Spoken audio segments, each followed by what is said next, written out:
Hi, my name is Glenn Smith. I'm the swimming coach and development officer in Mansfield, Nottinghamshire, and I'm also the head coach to the Mansfield Nova Swim squad. I've actually been coaching in Mansfield for 24 years. I actually got into coaching being a competitive swimmer, and I competed until I was 23. I got to about national standard, I think, and after that I retired and I went into taking all my coaching certificates, but I started actually voluntary coaching as well at my local club, and I went through all my ASA swimming certificates and until I got my full ASA coach certificate. But in 1996 I was 30 and I managed to get the position of swimming coach and development officer in Mansfield, and I've been there ever since. So that's how I actually got into coaching. I think one of my first highlights of my coaching career was actually I was actually chosen to be on the GB team for the Paralympic team in 2012 and in London, and I was coaching at the time Ollie Hind and Charlotte Henshaw, and both got through to the final of the 200 medley for Ollie and the 100 breaststroke for Charlotte, and the two races were very close together. They were within 15 minutes of one another, both finals. I think that was an extremely pressurised situation, and it was actually the first time I had to deal with really intense pressure, looking after them both, making sure they were well prepped for the races. And I think that was really what I learned from that experience, was making sure that they were both really focused and ready for the performance. And luckily, or not so much luckily, they were both in great shape. Ollie won the 200 medley at the Paralympics in London, and Charlotte went on to just miss the gold medal and to get a silver medal. So it was really quite a pressurised situation, but actually we got through it and we got a really great outcome. So that's one of the things that I remember from my first highlight.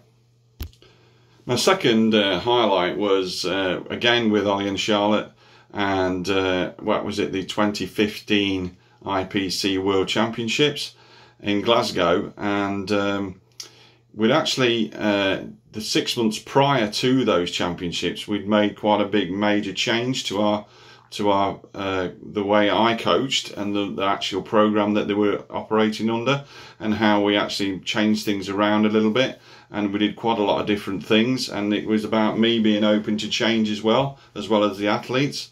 So, and we picked up on some new ideas, and we just went with it, and we had some actually had some great performances, and some of the ideas I learned then I've actually taken forward now. But actually we had a really great outcome where Ollie finally broke his brother's S8 400 metres freestyle world record and took the gold medal. He also went on to take the gold medal in the 200 medley as well in the S8 SM8 category.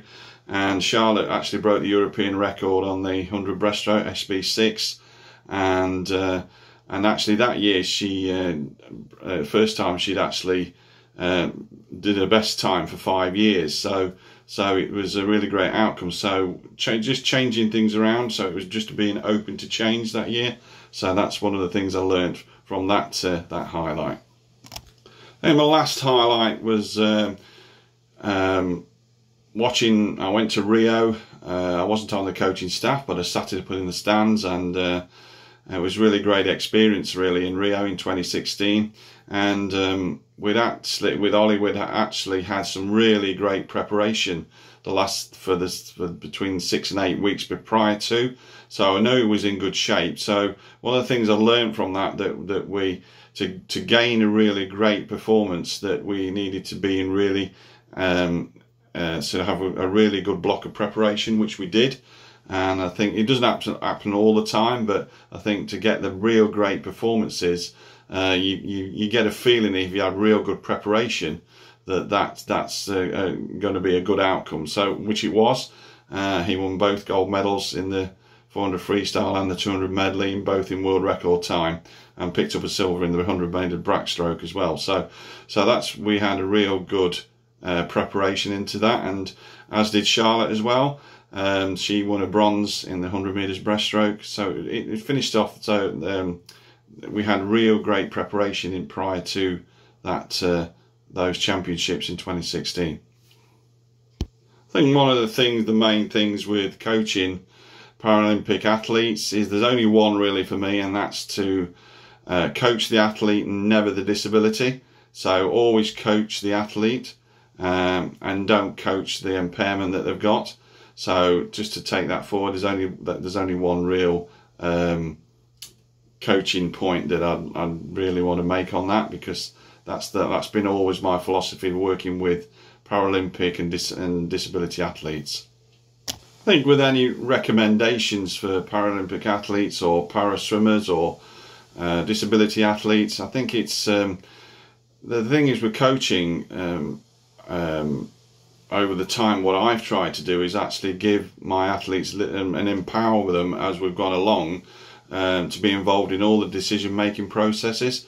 So we sort of pick up a nice coach-athlete relationship, and I've always said that, you know, letting them be involved in some of the decisions helped me along, and it still does, particularly with coaching with Ollie. We have a great relationship now that we more discuss things rather than me actually telling him this is the way it's going to be.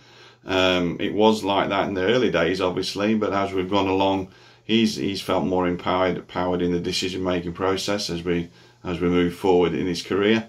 So I think that's a real good, healthy relationship, and particularly I think when there's something to take forward for people when they actually can take forward in your coaching to really start and have a real good relationship with your athletes.